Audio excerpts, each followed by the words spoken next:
I'm having a bad hair day. Don't look too closely. Please don't pause the video or somehow like zoom in so you can look at the mess on my head. Listen, it's just bad. I'm overdue for a haircut, like really overdue. And I don't know, the weather outside was bad on my way here. It was a mess. It's a mess. I wasn't even gonna show up to record this little 5-minute sermon today because my hair is an utter embarrassment to my family, but here I am. Bad hair and all. So I suppose I should find some meaning in this mess. There's a Japanese concept called wabi-sabi that I learned about recently. And to my English-speaking ears, wabi-sabi just sounds delicious. I didn't know a lot about it, but turns out it's this worldview that understands everything as impermanent, imperfect, and incomplete. Let me say those three things again. Everything in life is impermanent, imperfect, and incomplete. Wabi-sabi. I was reading about wabi-sabi in a post on this Buddhist website that was teaching about the Buddhist concept of dukkha, or the idea that life is full of suffering. But not just terrible, horrible, painful suffering that we often associate with that word. There is dukkha, or suffering, in the unending monotony, the maintenance of life.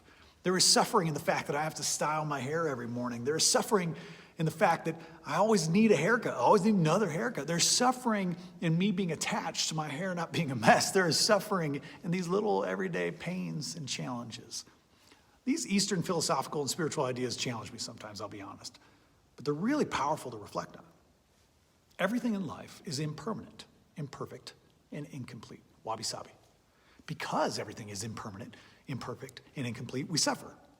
Even little things make us feel some level of suffering. We feel dukkha because we want everything to be perfect. We want everything to be permanent. We want everything to be complete. And round we go. So there's a passage from the book of Proverbs, that ancient book of wisdom that you can find in the Bible that is relevant here too. In Proverbs 11, verse 2, it reads, "When pride comes, then comes disgrace, but with humility comes wisdom." Let me say that again. When pride comes, then comes disgrace, but with humility comes wisdom.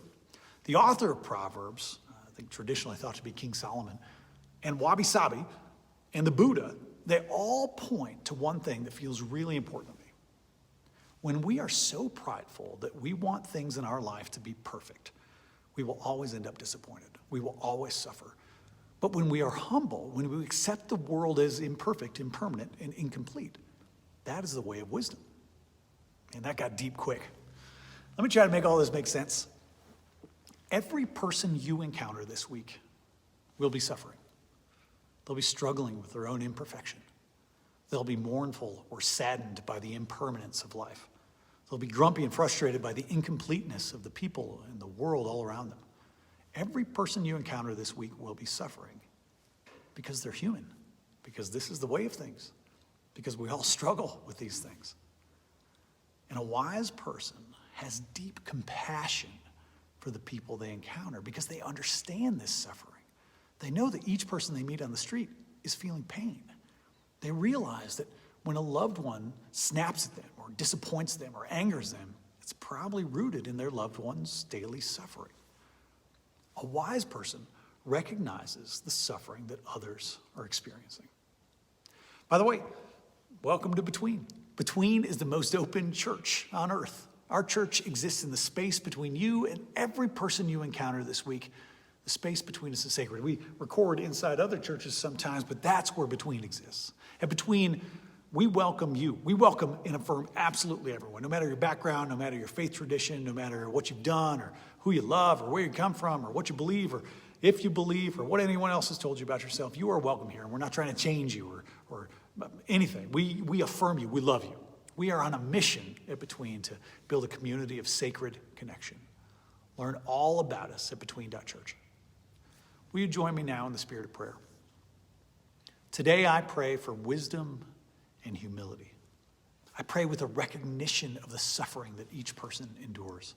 I pray with an acknowledgement of the everyday pains and frustrations that the people around me have dealt with. And I pray with compassion for the major losses and fears that consume the hearts of those same people. I pray not seeking to be perfect, not seeking the ideal hairstyle, not hoping for everything to be just as I wish, but with a release of my own desires and a submission to the unfinished and inherently flawed experience of the human condition. God, today I pray for the wisdom and humility to offer the grace to others that you have offered to me. Amen. Okay, I'm going to go schedule a haircut. But between is about you. Take this message into your life this week. Fill the space between you and other people with your sacred light.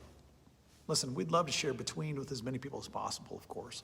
So, number one, make sure you subscribe to us on YouTube and follow us on social media. You can find us at Today I Pray For You. And tell your friends to sign up. They can always sign up at between.church.